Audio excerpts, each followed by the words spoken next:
की बातें। दूसरा नंबर होता है जो लोग अपने शरीर में ध्यान लगवाते हैं, यानी आपको जो भी गुरु ये कह दे कि बेटा परमात्मा तो शरीर में ही है और उसको पाने की कोई विधि बता दे। जैसे वो कहे कि कंठ में ध्यान लगाना है आपने, ये गले से आवाज आ रही है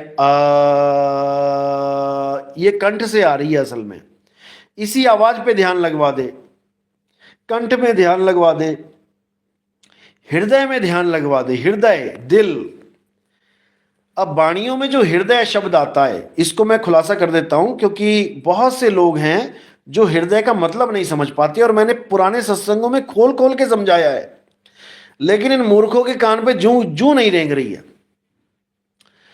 हृदय का मतलब होता है, अगर आप गूगल पे भी सर्च करेंगे हृदय का मतलब क्या होता है, तो वहां पर गुणात्मक भी आता है और भावात्मक भी आता है और संज्ञात्मक भी आता है, तीनों अर्थ आते हैं।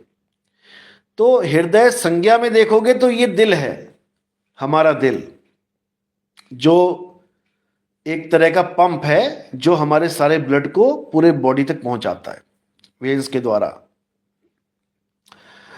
एक तो हो गया ये दिल, हृदय।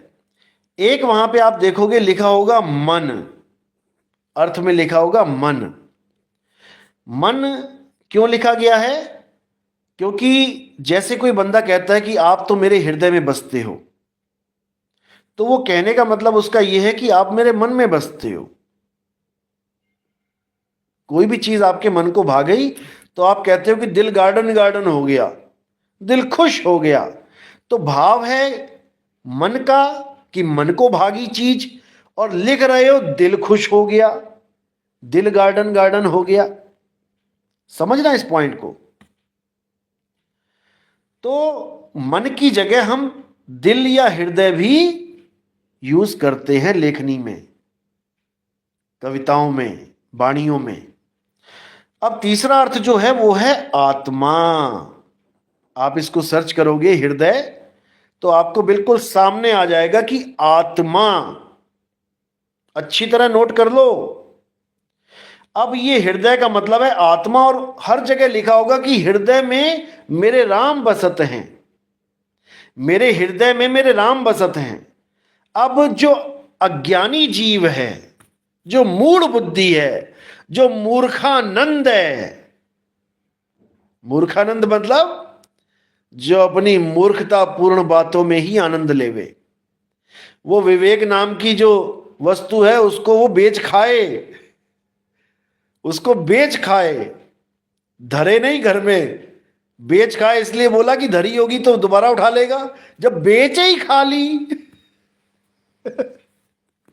पॉपकॉर्न खा लिए बेच के, अब क्या करे?